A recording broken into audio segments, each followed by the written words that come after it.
When the holidays start to feel a bit repetitive, reach for a Sprite Winter Spiced Cranberry and put your twist on tradition. A bold cranberry and winter spice flavor fusion, Sprite Winter Spiced Cranberry is a refreshing way to shake things up this sipping season. And only for a limited time. Sprite. Obey your thirst. This episode is brought to you by LinkedIn. Psst, healthcare pros, word's out, and it's too good to keep quiet. Look, LinkedIn is revolutionizing job hunting, making it possible to search by specialty, shift preference, and salary. Endless scrolling is out. Whether it's a mental health therapist or dental hygienist, finding the perfect role is faster and easier than ever. Head to linkedin.com/healthcare and start your search today. Oh, Hilton stay, your beds are soft and cozy. No lumpy couch, no stiff futon, no shower line at crack of dawn. Oh, Hilton stay. When you want holiday comfort you can count on, it matters where you stay. Enjoy comfortable rooms and friendly service when you stay with Hilton instead. Save up to 25% this season when you book with Hilton. Hilton for the stay. Terms apply.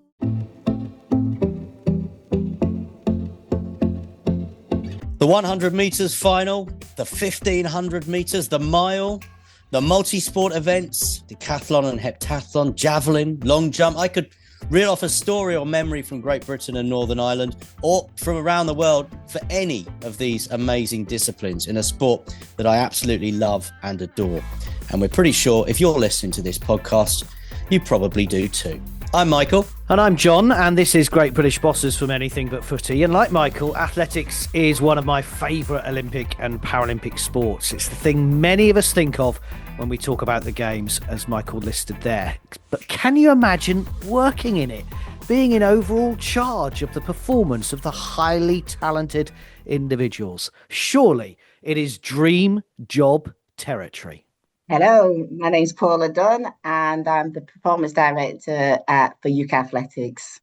So Paula, is it a dream job? I mean, it definitely is. It's tough, it's challenging. It's really about people and getting to know people. So I always say it's sport is people business and the outcome is sport. But yes, it is very good. I am thoroughly enjoying it. I have been involved since 2001 at UK Athletics, done various roles. Probably more recently, I was the head coach of the Para program and did that from 2012 up until 2021. So I do know the organisation very well. I was going to say, you've seen a lot of change while you've been there, including your role itself. Yeah, it's certainly been a roller coaster. I came from in 2001. Before starting, I was working at Manchester City Council. Well, as anybody who's running a council, you know, it's really very, very stable. It's the same in literally year in, year out. And when you come into sport and these fun sports that are funded through the National Lottery, you know, you have to be aware that it can be very unstable. You are really judged by outcomes and performances. So you just have to just be aware when you come into what you're actually coming into. Let me ask you this. When you talk about being judged on those performances, I've just read Gareth Southgate's new book on leadership. And he talks about the challenges of only having his footballers for 50 days a year and then getting judged on a World Cup or a European Championship. How often do you have your athletes that you're being judged on them, Paula? Wow, that's such a good one. You see, and I think people always forget this, is like we do not coach any athletes. So we've got every athlete will have an engagement lead, and that would be online. I will see them at key competitions, British Champs, indoors and outdoors. Sometimes I'll go to their own environments, see them in environment, and then we see them at the championships. So face-to-face contact is quite limited, which obviously makes it difficult. But, you know, you just build a relationship up over mutual respect, and then finding things like you can support them with the athlete and coach pair. But you are, and that's just the nature of our business. It's a decentralized sport, which I agree with. the coach and athlete drive their performances, drive their decision making, and we as a performance program are there to support them to make those decisions and add value where we can. So how often would you speak to someone like Aston Moore or Trevor Painter, for example? So you probably pick the two that I would speak to a lot. So Aston works at Loughborough, so I generally see Aston every week. So I would speak to him a lot. And then Trevor, well, I've known Trevor and Jenny because I used to be their performance manager when Jenny was an athlete, and they're based in Manchester. So I can literally pop down anytime and see them at Sports City when they're in the country. So they're probably exceptions. And then I was looking after Laura Muir, so I did a couple of journeys to Leeds, and then we met a couple of times when she was at home in Glasgow. So yeah, I do like. And I think most people, I think you have to meet people, face to face. That makes a relationship established quicker. My role is all about establishing relationships and building trust. Because once you've got that, then you can have those harder conversations. So yes, those two I do see relatively regular. Unfortunately, that wasn't a good example. It sounds like, Paula, that the performance director role that you now hold has been a long time coming. It seems like you're the ideal person from the experience that you've just talked about. God, if I'm honest, it was a job that I probably never wanted. And that sounds, if you look at the people who've gone before me, none of them have really got it in a positive light. So it was one of those jobs I was a little bit scared to go for. I was told on a number of occasions to apply and didn't. I kind of left after Tokyo. I thought I wanted to retire. I took a good 7-8 months doing nothing, just really recharging. Got a job at UK Sport for 4 weeks, then went back to athletics, so to do this job. So it is a job where you're judged so vehemently, and people can love you or hate you very, very quickly. So I do think it's come at the right time for me. I think I'm probably mentally and physically ready for the role. I think beforehand it was difficult. I had 2 children, they're really important to me, so I wanted to make sure I did spend time with them. They've both grown up. I'm a granny now to my lovely little grandson Harlow. So I think the timing, all just comes down to timing, and also I think for me, I just need to be confident enough to go for the role. So I feel right now, with all my experiences, that I'm confident in my own abilities and the ability to do the job. Do you think as well that you have to live and breathe your sport?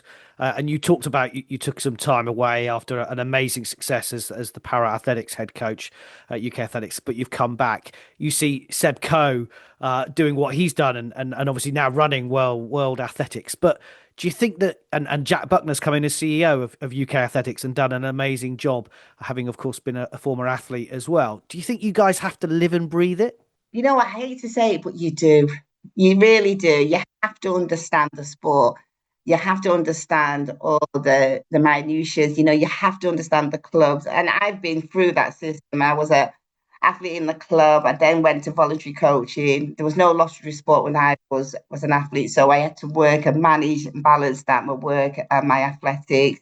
I kind of feel you have to be ingrained in the sport to really understand it, because it is quite complicated. It doesn't feel complicated to me, but when people look in, it looks complicated. And then you've got all the whole nation dynamics you have to manage. So I think for me, it's one of those sports that you've just got to know it in your bones, and you've actually got to love the sport. That's hard, because sometimes in these roles, it's difficult to love it because you're judged on performances. But when I take a step back and look at the performances across the board globally, it's a fantastic sport, but it is so intense and so difficult to break through. So I don't think people, when they're sitting at home, and I would probably be the same, and I've got families, just don't really understand how hard it is. It's like, oh, they should get to a final. Like, just to get into the GB team is incredibly difficult. The standards are based on world standards, and the standards increasing year on year on year. So it is one of those sports that is incredible, but so difficult. And building on that, I think we saw that at the World Championships, didn't we, in Tokyo, how hard it is not just to get on the podium, but the winning of gold medals. And we saw that at the Olympics across all the sports has just become really, really tough as lots of nations and lots of sports systems now are catching up with each other and driving each other on and becoming better and better. It's so true. I think we definitely had advantage when we got lottery support. That definitely enabled us to get the systems in place, support the athlete and coaches. But that's not unusual now. And most nations are now doing it in some form. And so that advantage, those 1% gains are probably gone now. And I saw it in Paris, like sports just step up so much. And then like in our sport, we did amazing in Paris. I would say the luck was with us at every event. It was just one of those championships. If it was going to be close, it was going to fall in our favour. And then go to Tokyo, and then it's moved on again. And I think most people thought, oh, year after the Olympics, it's always generally a quieter year before it starts building up. Absolutely not. 53 nations won a medal, unheard of. Events have just moved on. The men's 800, the fastest ever, 800 ever, everybody ran sub 143.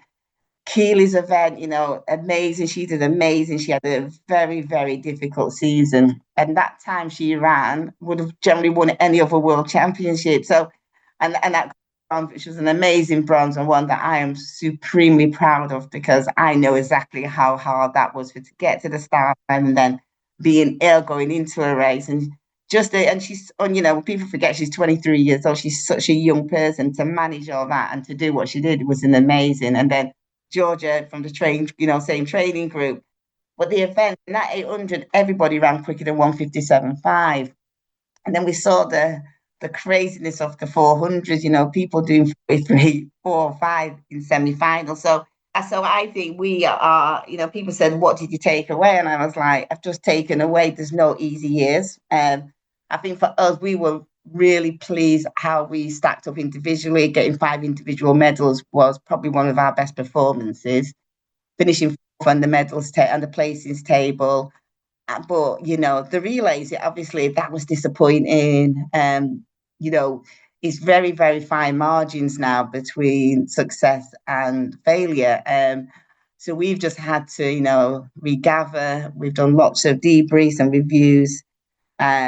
We've made some changes. So we're going ahead. We've got 2 great opportunities next year, obviously 3, including the Ultimate Challenge.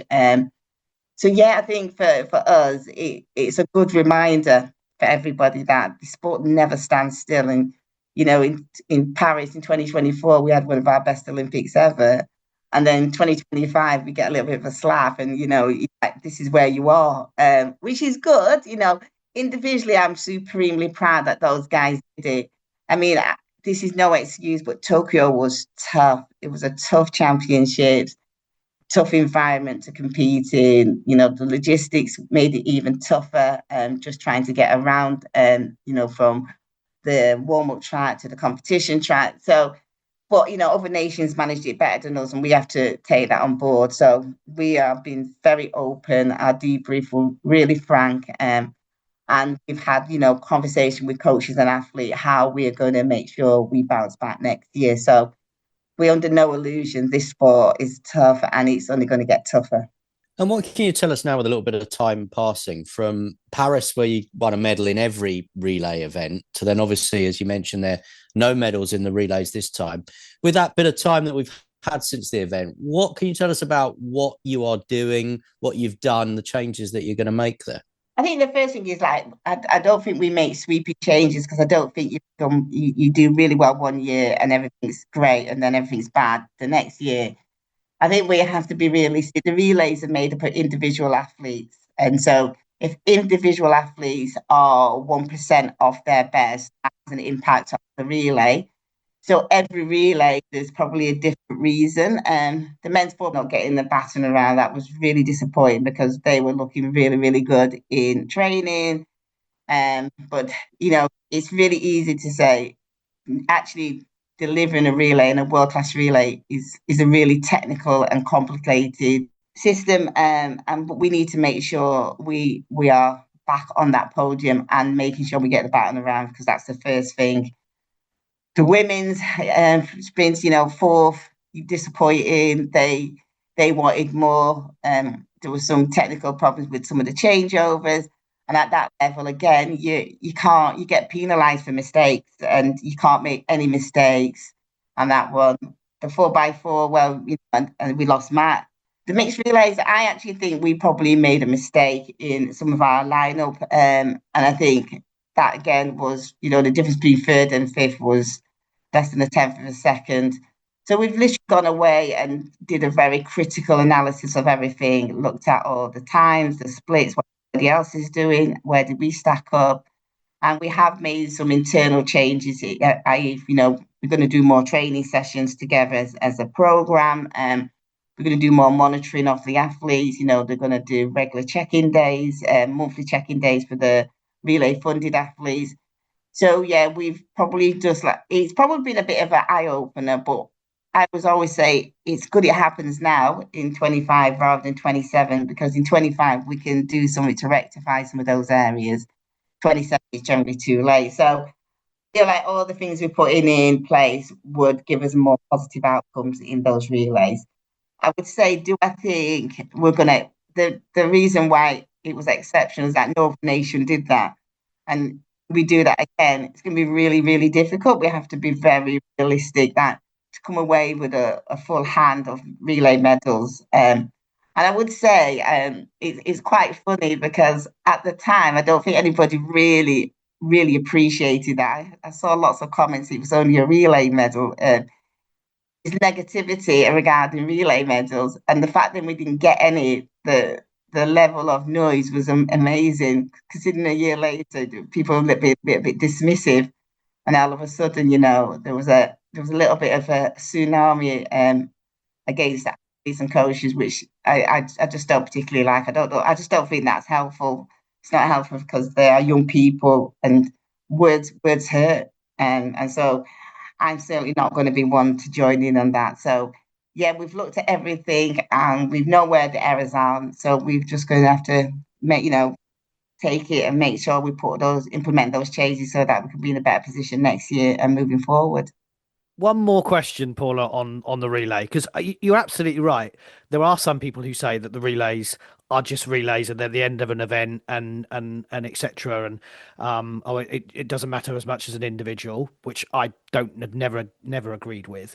But also, from your point of view, you get funding, as you mentioned, the lottery, to help win medals. So it does show the importance of the relays from a national organisation. This is the reason I asked the question. Just on the mixed relay, is it just timing? As in, I understand it's a difficult thing to place, and I think it's a great event, but having it at the start of a championship, ultimately, you're never going to have your best runners in the 4x4.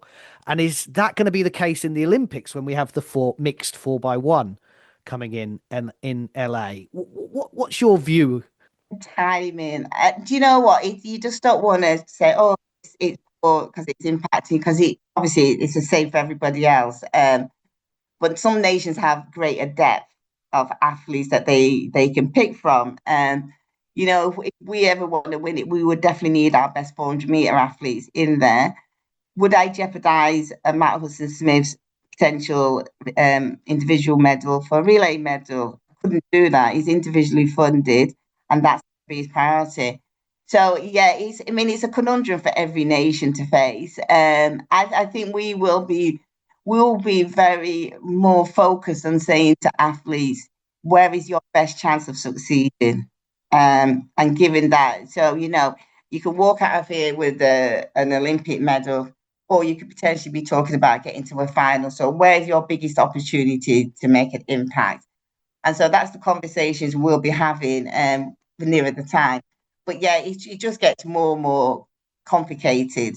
And like you, I think any Olympic medal is an amazing achievement. And I still, there's still this, is a bit of a second class citizen with medals. And it doesn't happen in any other sport. It doesn't happen in swimming. Nobody says to football, "Oh, he's not an individual."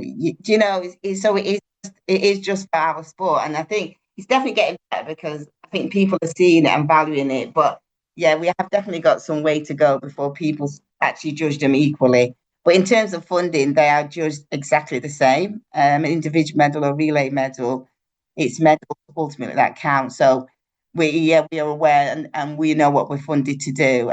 We did it, contrary to what everybody, we did it our target, the bottom of our target for UK sport. So that in itself was a positive because I know other sports may have not been in that position. So it wasn't as dire as people were actually alluding to, but absolutely, we know we've got work to do, and I think everybody's very aware of that now.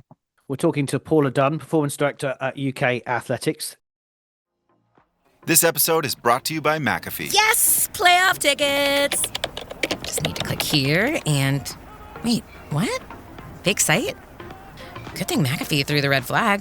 That would have been $400 gone. McAfee blocks risky sites so you don't pay for seats and other things that don't exist. Plans start at just $39.99 for your first year. That's cheaper than parking on game day.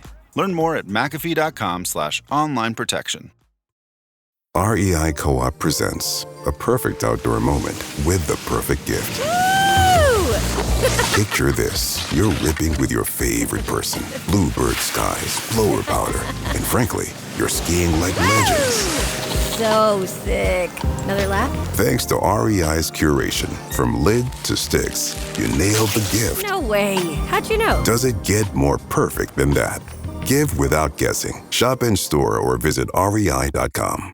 Get Popeye's Scary Good Freddy Fazbear Box with garlic palm tenders and cheesy bites with marinara sauce. Or try the deluxe box with the cupcake cup and a 20-ounce drink and see Five Nights at Freddy's 2, only in theaters. Love that chicken from Popeyes. Limited time at participating U.S. restaurants. This is Great British Bosses from Anything But Footy. And before we talk about your career, Paula, because I want to talk about the golden heyday of British athletics, although you would like to say that you're going to be in charge of the next golden heyday.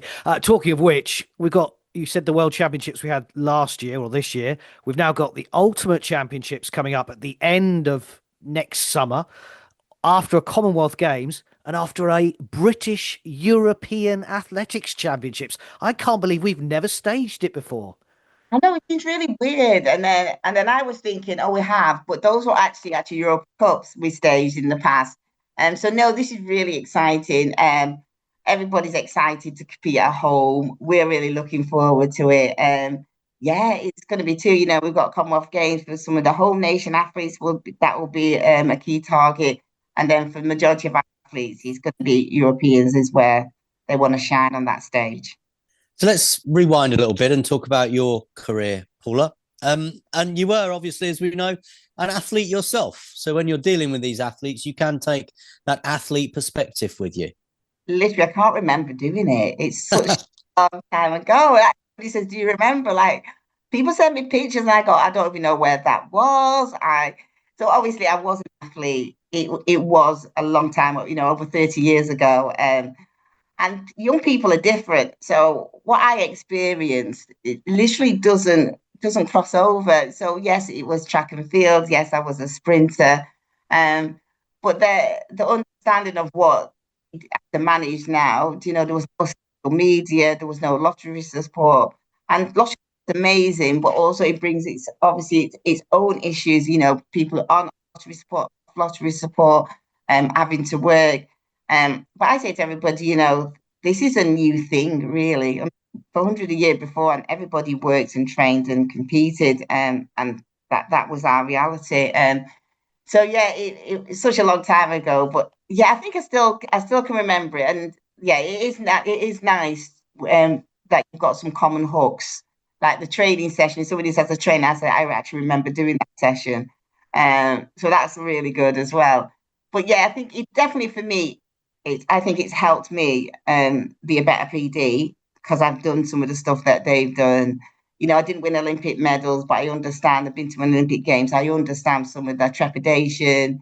I understand that walk to the core room and that lonely 45 minutes when, all different thoughts can go into your head. So some of those areas I can definitely understand when they talk about it. So again, I think those can only be positives for me. Things have changed a little bit, though. I mean, I was looking at some of the images of the Nike event at the weekend and you've spoken about Keely and Georgia. You have people like Dina Asher Smith on the front page of Vogue, for example, the front cover of Vogue. But when I speak to people about athletics, they still talk about this era of the likes of Tessa Sanderson and Daley Thompson, who we were very fortunate to have work with us on Talk Sport in Paris.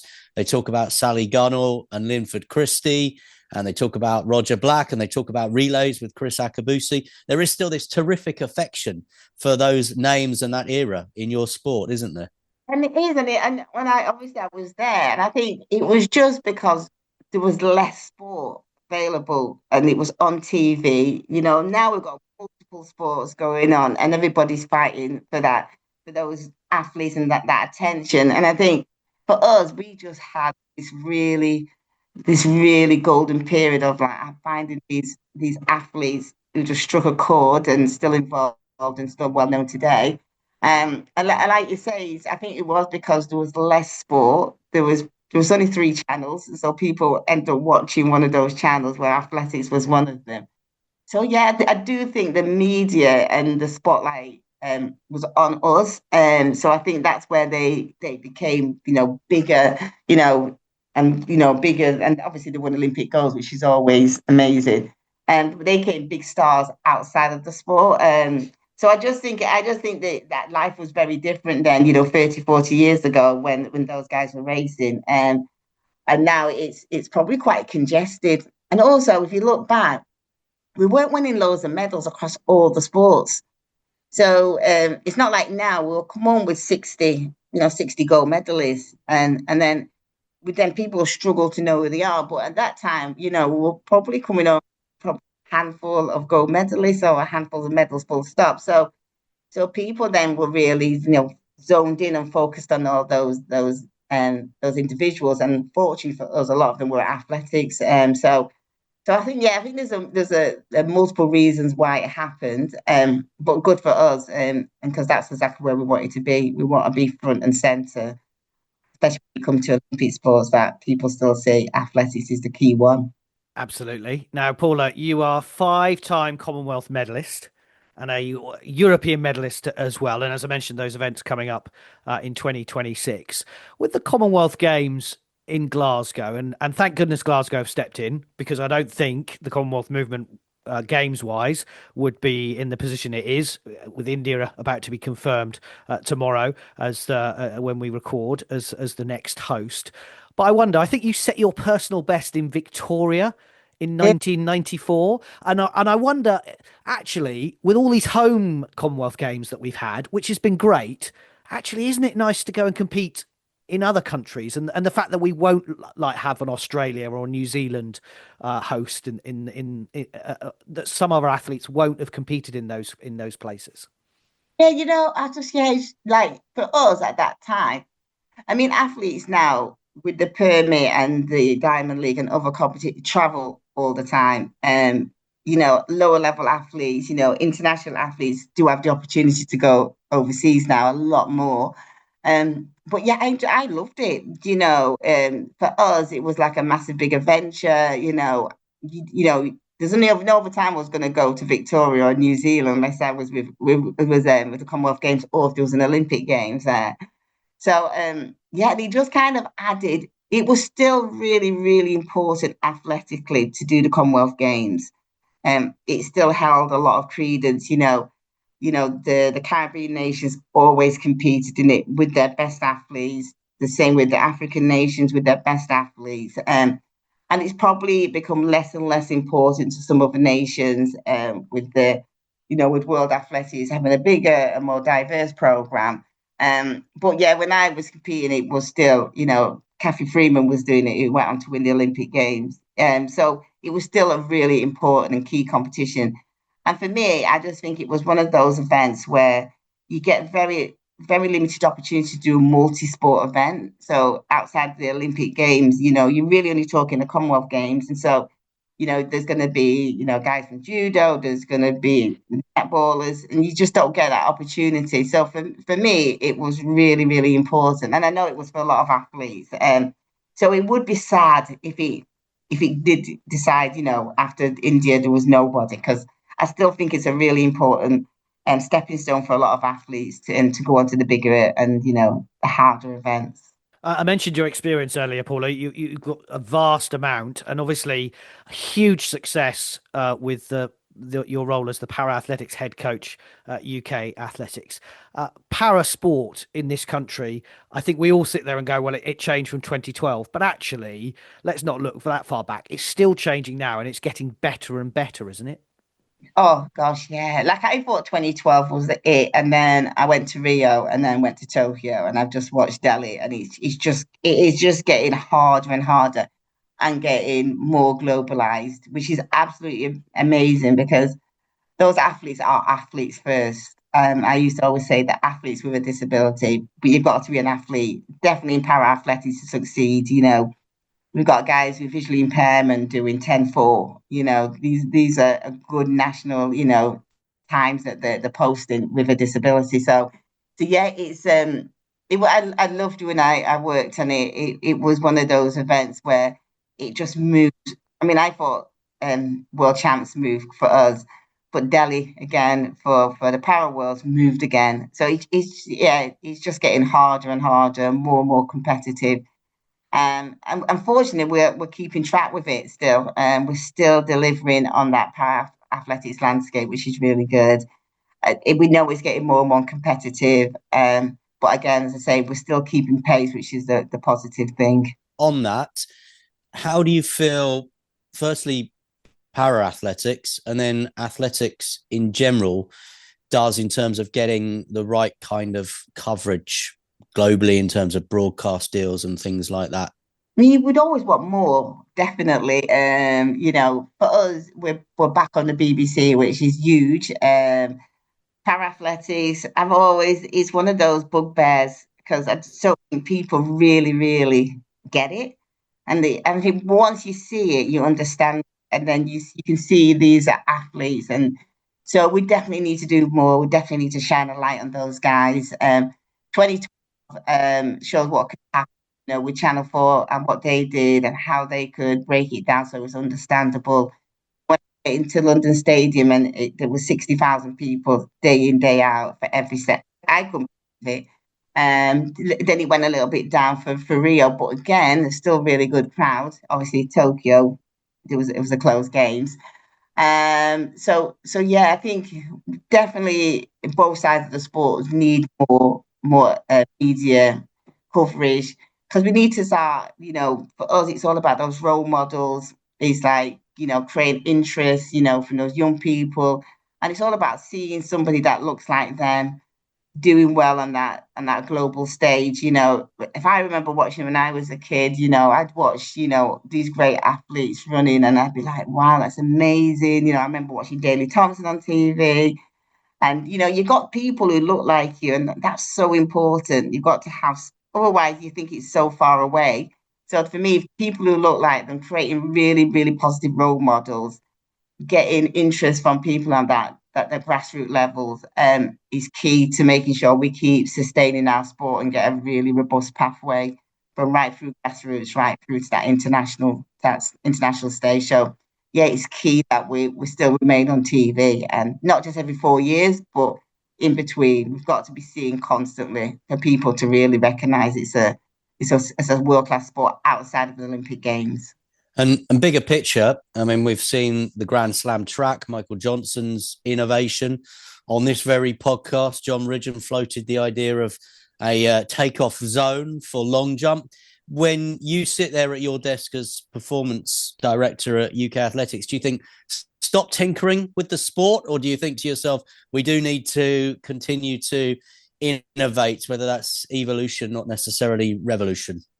I like evolution. So, we know that, but our event is one of those, is pure. And I think that's our our selling point.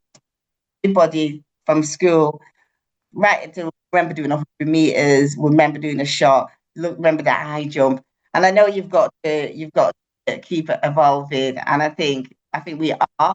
And I think, people trying to put on additional events and focusing, whether it's on track or field or whatever. I think these are all things, but I kind of like the purity of our sport. And I think that's our USP. We should always remember it's the purest of sports. It's still people just generally embody competing another person. There's no gadgets. There's nothing to give somebody an advantage. To talk about the spikes, but most people are in the spikes now. So yeah, I kind of like that evolution rather than revolution. But I don't forget I'm risk averse, so I'm not the best person to speak to on this. Fair.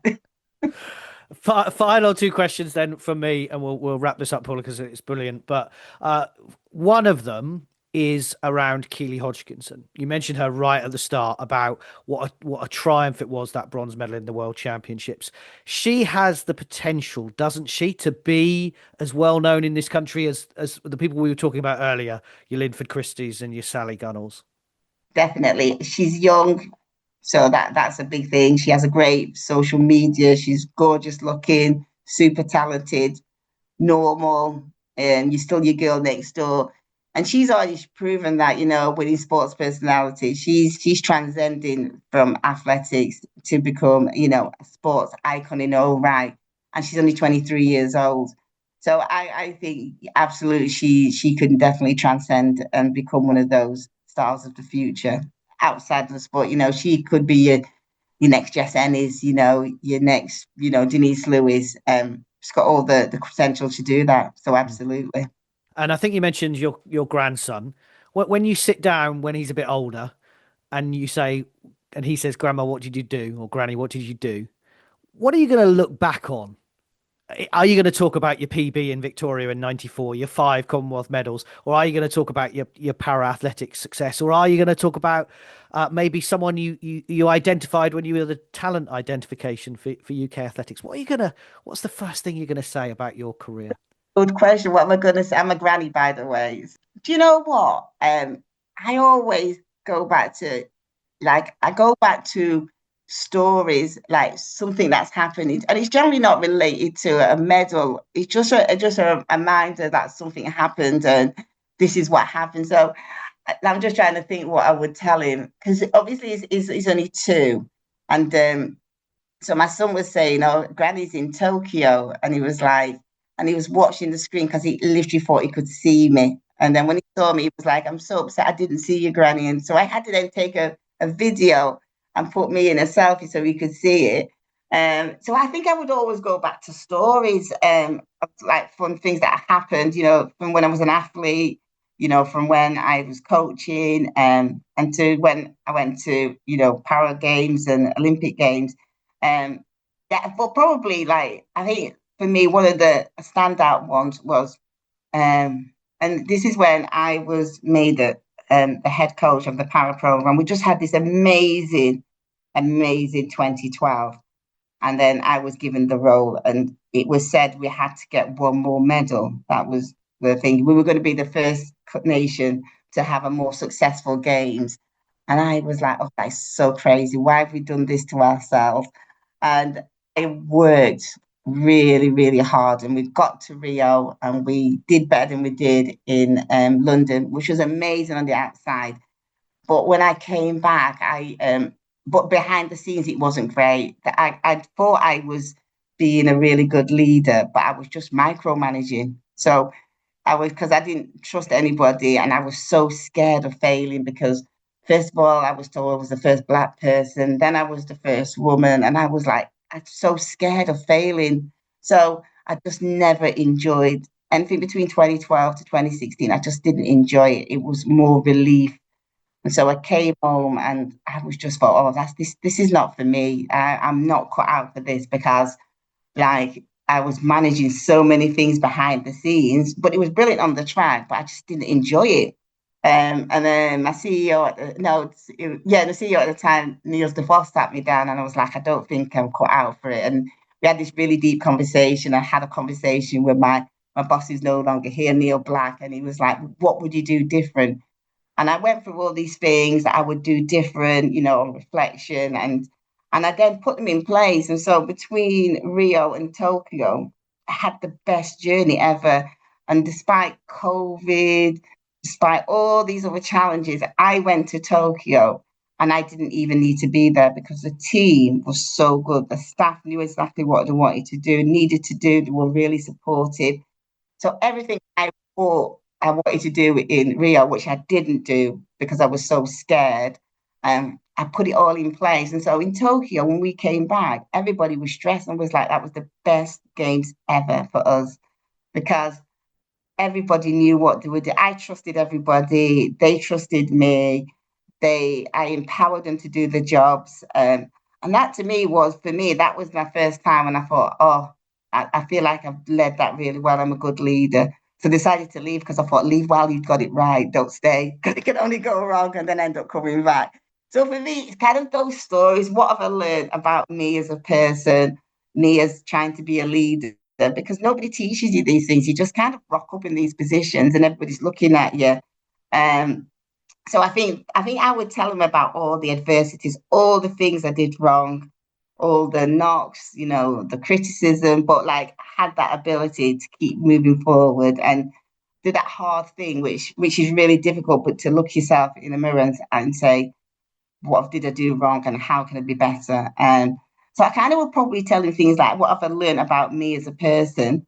And then tell them about some of the funny stories that I'm not going to share here, what's happened with teams and police.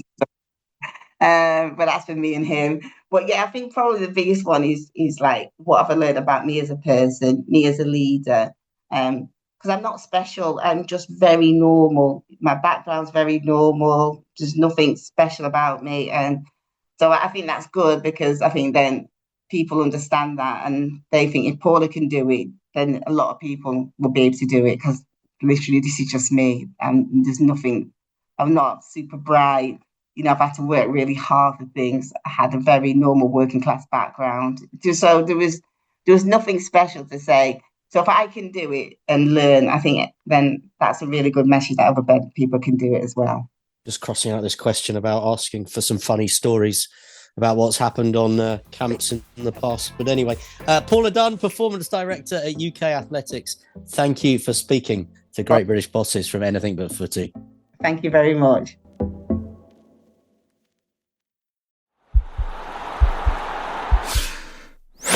This podcast is part of the Sports Social Podcast Network.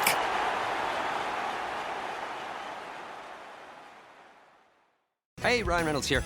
Wishing you a very happy half-off holiday because right now Mint Mobile is offering you the gift of 50% off unlimited. To be clear, that's half price, not half the service. And Mint is still premium unlimited wireless for a great price. So that means a half day. Yeah? Give it a try at mintmobile.com/switch. Upfront payment of $45 for 3-month plan equivalent to $15 per month required. New customer offer for first 3 months only. Speed slow after 35 gigabytes if network's busy. Taxes and fees extra. See mintmobile.com.